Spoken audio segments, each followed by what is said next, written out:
In a quaint village nestled among rolling hills, there lived a man named Lazybones, renowned far and wide for his extraordinary indolence.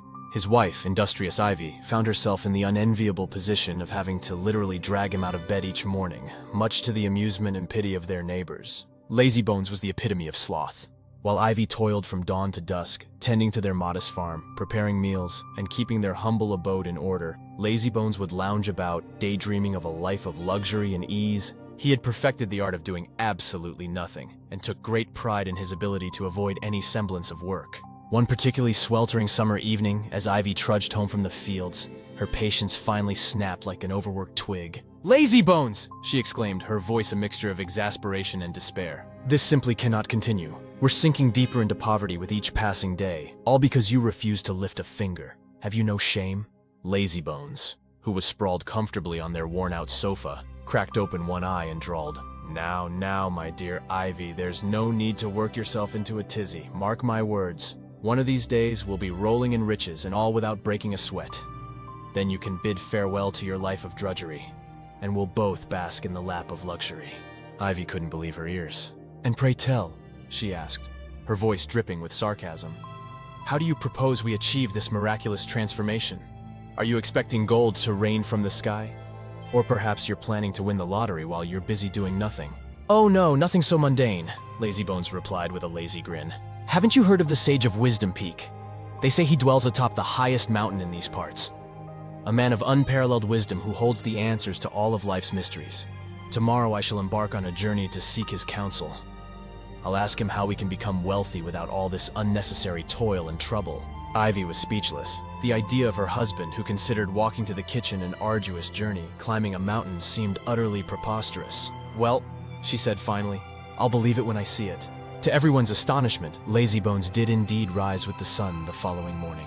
He packed a meager satchel with some bread and cheese and set off on his unprecedented adventure. The entire village buzzed with excitement and disbelief. Lazybones was actually doing something. The path to Wisdom Peak was long and arduous, especially for someone as out of shape as Lazybones. He wheezed and puffed, his muscles screaming in protest at this unexpected exertion. Several times he was tempted to turn back, but the allure of effortless wealth spurred him onward. As the sun reached its zenith, Lazybones decided to take a breather. Just as he was about to bite into his bread, he heard a pitiful whine. From the nearby bushes emerged a wolf, so gaunt that its ribs were clearly visible beneath its matted fur. "Hold, human!" the wolf growled. "What brings you to these parts, and where are you headed with such determination?"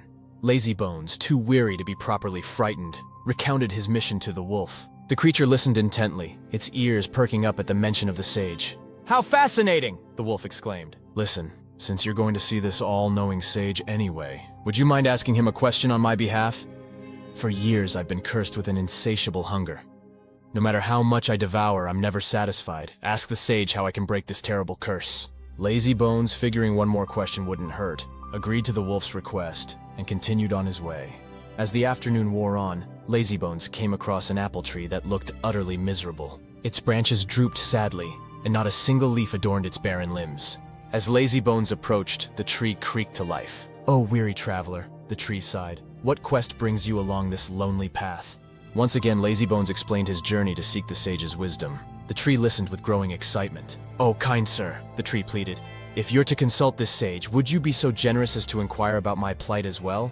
For years I've borne no fruit, and my leaves wither and die as soon as they sprout. I feel as though I'm under a dreadful curse. Perhaps the sage knows how to restore my vitality?" Lazybones, now committed to being a messenger for every creature he met, promised the tree he would ask on its behalf. As the sun began to set, Lazybones arrived at the shores of a vast lake. The water sparkled in the fading light, and suddenly, an enormous fish breached the surface. "Hello there, land dweller," the fish bubbled. "You look like you've traveled far. What brings you to my lake?" For the third time that day, Lazybones recounted his mission. The fish listened with rapt attention, its fins flapping excitedly. "Oh, how wonderful!" the fish exclaimed. "Since you're already asking the sage questions, could you possibly add one more to your list? For years I've had this awful pain in my throat. It feels as though something is stuck there and I can barely eat. Ask the sage if he knows how to cure my affliction." Lazybones, now resigned to his fate as a question courier, nodded his agreement and pressed on. Finally, as the moon rose high in the night sky, Lazybones reached the humble abode of the sage. Exhausted and panting, he knocked on the door. An elderly man with a flowing white beard answered, beckoning Lazybones to follow without a word. They sat on a rocky outcrop overlooking the valley below. The sage gazed at the stars in silence while Lazybones fidgeted impatiently. Finally, unable to contain himself any longer, Lazybones blurted out, "Oh, wise sage, I have 4 questions for you." The old man nodded slowly and said, "Speak, and I shall listen." Lazybones recounted his own desire for effortless wealth, followed by the plights of the hungry wolf, the barren apple tree, and the fish with the sore throat. The sage listened attentively, never interrupting. When Lazybones finished, the old man remained silent for what seemed an eternity. Finally he spoke. "Listen carefully, for I shall give my answers only once. The fish has a precious gemstone lodged in its throat. Whoever is brave enough to dive into the cold waters and remove it will be richly rewarded and cure the fish's ailment. Beneath the roots of the apple tree lies a chest filled with gold coins. Whoever unearths it will break the tree's curse, and it shall bear fruit more bountiful than ever before. The wolf must devour the first lazy person it encounters on its path. Only then will its insatiable hunger be sated. And you, Lazybones, who asks how to become wealthy without effort? The answer is simple. Return home by the exact path you took to get here." Lazybones was bewildered. But that doesn't make any sense," he protested. The sage merely smiled enigmatically and retreated into his hut, leaving Lazybones alone with his thoughts. Frustrated and exhausted, Lazybones began his journey home. He pondered the sage's words, unable to decipher their meaning. The next day, as he passed by the lake, he called out to the fish, "Hey you, the sage says you've got a gemstone stuck in your throat. Whoever removes it will become rich." The fish was overjoyed. "Oh, please help me. Dive in and remove the stone. Half its value shall be yours." But Lazybones shook his head. "Sorry, the water's too cold and I'm too lazy to swim. Ask someone else." And he continued on his way. At the apple tree he shouted, "There's treasure buried beneath your roots. Whoever digs it up will break your curse." The tree begged, "Oh please, dig it up. I'll share half the gold with you." But Lazybones waved dismissively. "Nah, too much effort. Digging's not my thing. Ask the next person who comes along." And he trudged onward. Finally, he encountered the wolf again, looking even more emaciated than before. "Well?" the wolf asked eagerly. What did the sage say? Lazybones, in his simplicity, recounted everything the sage had told him, including the part about the wolf needing to eat the first lazy person it met. The wolf's eyes gleamed with sudden understanding. "Oh, how interesting," it said with a sly grin.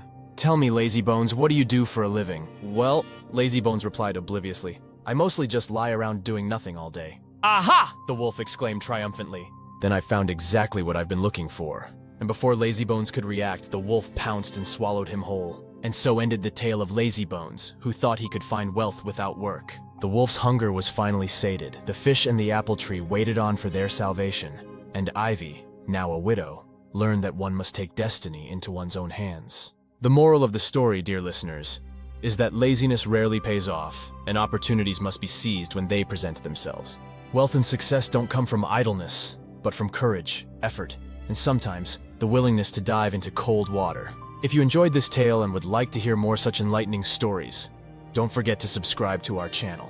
We have a treasure trove of narratives that will entertain, inspire, and make you ponder the deeper meanings of life. Remember, life offers many opportunities, but it's up to you to grasp them. Don't be like Lazybones, who missed his chances. Be brave, be curious, and be ready to step out of your comfort zone. For only those who dare truly win. Until next time, stay diligent and attentive. Another exciting story awaits you just around the corner. And so, dear viewers, we come to the end of our tale. But before we part, let us reflect on the wisdom hidden within this simple story. Lazybones, in his quest for easy riches, actually took the first step towards change by embarking on his journey. Had he continued to show such initiative, his fate might have been very different. Consider the symbolism in the sage's advice. The fish's gemstone represented opportunity hidden within hardship.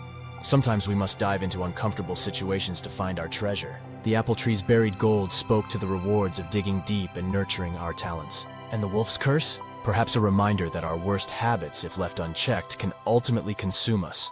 In our modern world, it's easy to fall into the trap of seeking quick fixes and effortless success. We're bombarded with promises of get-rich-quick schemes and miracle solutions. But true fulfillment, like true wealth, often comes from dedication, perseverance, and a willingness to face challenges head-on. So, dear friends, what lessons will you take from Lazybones' misadventure? How can you apply the sage's wisdom to your own life?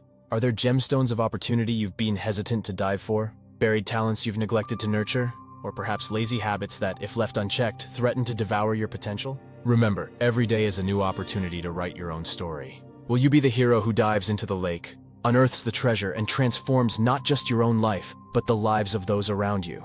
Or will you, like lazybones, let golden opportunities slip through your fingers? The choice, as always, is yours. But we hope that this tale has inspired you to embrace the challenges life presents, to seek wisdom not just from sages on mountaintops, but from the experiences and people you encounter every day, and to remember that true wealth comes not from avoiding work, but from finding joy and purpose in the efforts you make.